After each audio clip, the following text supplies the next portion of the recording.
कि और एक इतिहास रचने के लिए आदिवासी समुदाय तैयार है कि नहीं है? जय आदिवासी, जय जय आदिवासी। तो कुर्मी समुदाय को मैं इस वेस्ट बंगाल की पावन धरती से यही कहना चाहती हूं कि आप जोर जितना भी लगा लो, आदिवासी अस्मिता को जरा सा नहीं ला सकते हो। और मैंने कहा भी था और आज यहां भी कहूंगी, आपको लगता है कि विवादित है तो मैं ये भी पूछना चाहती हूं कि अगर मैं कह रही हूं कि आदिवासी अस्मिता पे सवाल उठाओगे, खिलवाड़ करोगे, आदिवासी हक लेना चाहोगे, तो मैंने कहा दौड़ा दौड़ा के मारूंगी। तो मैं आज एक बात कहना चाहती कुर्मी समुदाय के लिए कि इन जेल कैंप से निकालने के बाद इन 2 महीनों में हजारों ऐसे मैसेजेस हैं, हजारों ऐसे मैसेज हैं जो कि मैं मुंह से बयान नहीं कर सकती हूं। आप दूसरे की मां, बहन, बेटी का इज्जत उछालोगे और सोचते हो कि आदिवासी समुदाय की बेटियां मौन रहेंगी, तो ऐसा कतई नहीं होगा। शायद ही आपने अपने पूरे इतिहास में ऐसी बेटी नहीं देखी होगी। तो मैं यही दिखाना चाहती हूं, चाहे वो लंबोदर महतो हो, चाहे जेल कैंप का सुप्रीमो स्वघोषित टाइगर जयराम महतो हो, चाहे XYZ फर्जी कुर्मी समुदाय के नेता और जनप्रतिनिधियों को मैं कहना चाहती हूं कि जब तुम आदिवासी बेटियों को गाली गलौज कर सकते हो, मारने की धमकी दे सकते हो, मारने के लिए रास्ते पे उतर सकते हो, और तुम्हें मैं चैलेंज भी नहीं कर सकती। कौन से संविधान की बात कर रहे हैं ये लोग? क्या मैं कहूंगी कि क्या हेमंत सोरेन का ये लोग बी टीम और दलाल है? जिस तरीके से ये लोग मुझे कहते हैं कि निशा भगत इसकी दलाल है, उसकी दलाल है, मैं आज समाज की बेटी होकर के समाज का काम कर रही हूं, तो मैं पूछना चाहती हूं कि आज हेमंत सोरेन एक आदिवासी बेटियों पे जो प्रहार किया जा रहा है, गंदे गंदे गालियां दी जा रही है, जो नेपाल बना देने की बात की जा रही है, जो आदिवासी अस्मिता को लगातार खतरे में भेजने का काम कर रहे हैं, क्या उनके लिए संविधान नहीं है क्या? यह चुनाव आएगा तब संविधान होगा। संविधान में एक एक नियम है कि किस तरीके से अपने राज्य को संचालित करना, अपने देश को संचालित करना है। और ये जितने भी राजनीतिक दलाल और दोगले किस्म के लोग आज समाज को बेचने का काम किए हैं, इतना ही कहते मैं इस वेस्ट बंगाल की पावन धरती में जो उलगुलान का नारा आपने दिया है, इसके लिए तहे दिल से और मंच पर आसीन हमारे इस कमेटी के अध्यक्ष, सचिव, महासचिव एवं तमाम लोगों का जो आज इस कार्यक्रम की शोभा बढ़ा रहे हैं, झारखंड से आदिवासी बेटी ज्योत्सना केरकेट्टा जी हो, चाहे आदिवासी बेटा पन्ना जी हो, चाहे केंद्रीय सरना समिति के केंद्रीय अध्यक्ष फूलचंद तिर्की जी हो, आदिवासी मूलवासी मंच की सचिव खुशबू नायक जी हो, चाहे रांची जिला के अध्यक्ष बड़े भाई को मेरा धन्यवाद। आज इस कार्यक्रम में आदिवासी समुदाय के विभिन्न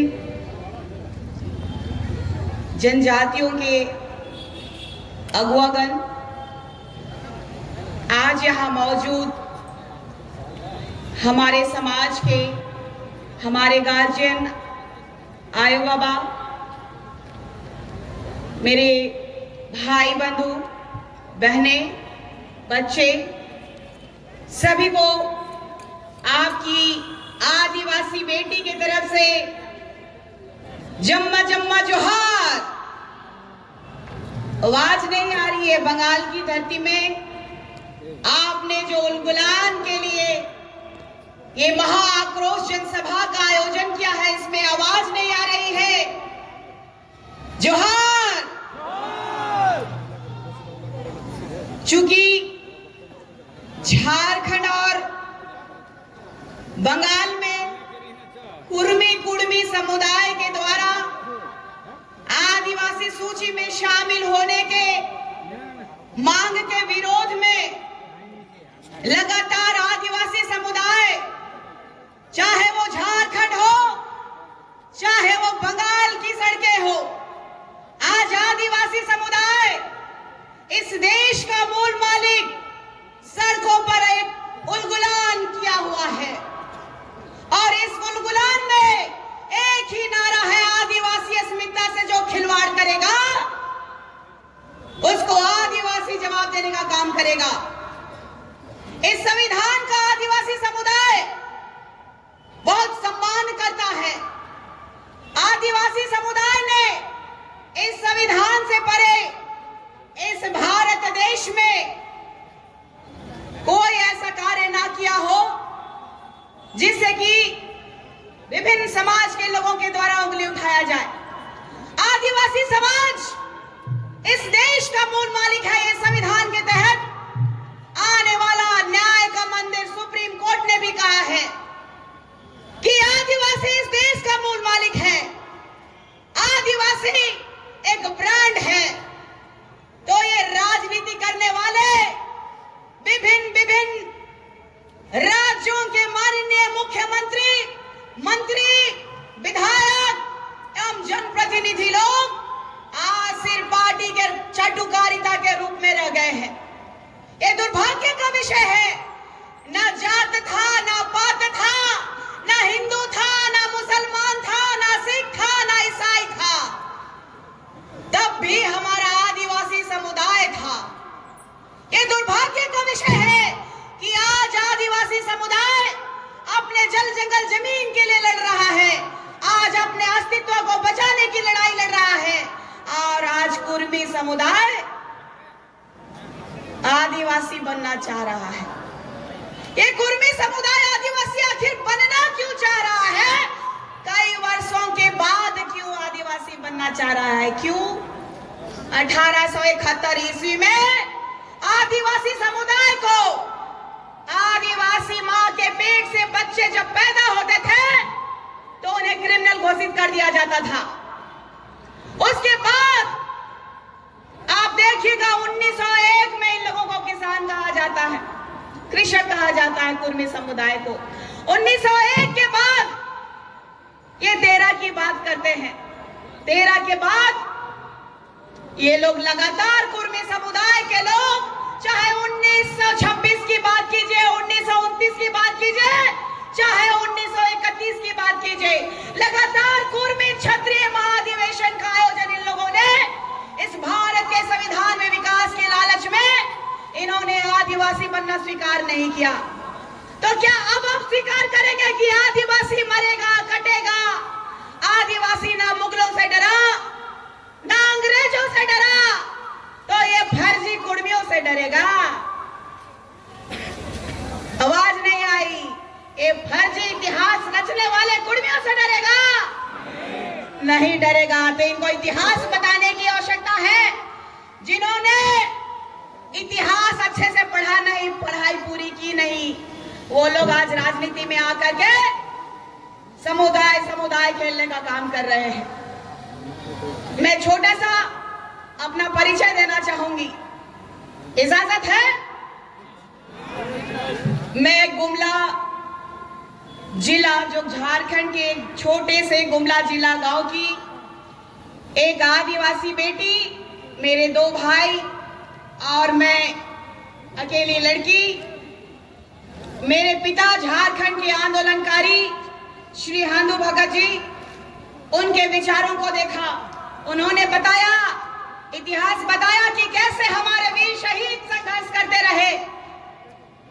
चाहे वो भगवान धरती आबा बिरसा मुंडा जी की बात कीजिए, सिद्धू कान्हू की बात कीजिए, चांद भैरव की बात कीजिए, तिलका मांझी की बात कीजिए, या तो फिर आप फूलो जानो की बात कीजिए, या तो फिर आप सिंगनी कैली दई की बात कीजिए, रुनिया दुनिया की बात कीजिए। हमारा इतिहास रहा है। हमने कभी किसी के सामने ये नहीं कहा कि हमें ये दे दो, हमें ये दे दो। हम लगातार, चाहे भगवान बिरसा मुंडा जी की बात कीजिए, चाहे आज की बात कीजिए, आदिवासी समाज अपने अस्तित्व की लड़ाई लड़ रहा है, अपनी पहचान की लड़ाई लड़ रहा है। 1961 में किसकी सरकार थी इस भारत में कि उन्होंने आदिवासी कॉलम हटा दिया?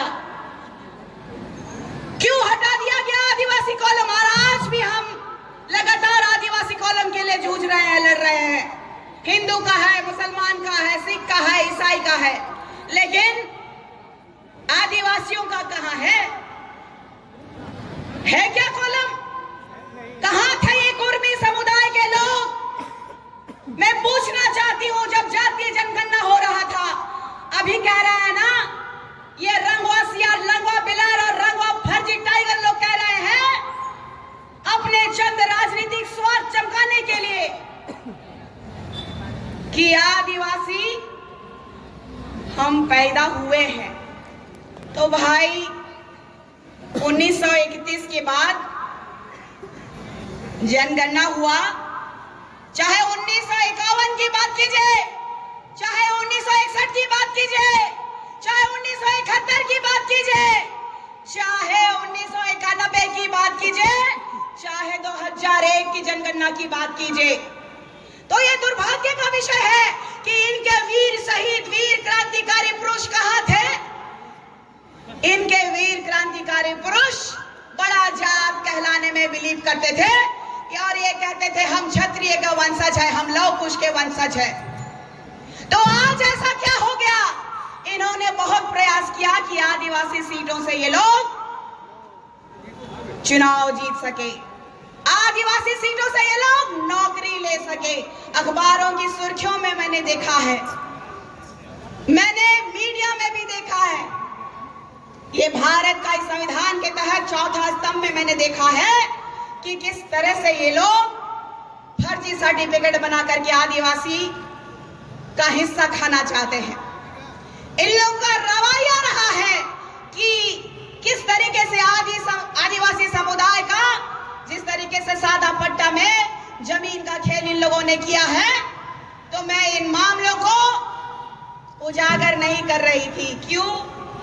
क्योंकि यहां तक मैं पहुंची नहीं थी। आदिवासी समुदाय, मैं गुमला से रांची तक पैदल यात्रा करके ये कह रही थी कि पेशा अधिनियम इस 5th शेड्यूल के तहत आने वाला झारखंड राज्य में जो आदिवासी रूढ़िवादी जनजाति का है, उसमें पेशा अधिनियम कानून लागू करने के लिए मैंने कहा और लोगों को जिताने का काम किया कि आदिवासी समुदाय अगर आज नहीं उठेगा, आज नहीं जागेगा, तो भगवान बिरसा मुंडा जी का जो सपना रहा है, पंखराज बाबा कार्तिक उरांव जी का जो सपना रहा है कि आदिवासी अस्मिता को बरकरार रखते हुए आदिवासी समुदाय का विकास होना चाहिए, वो नहीं हो पाएगा।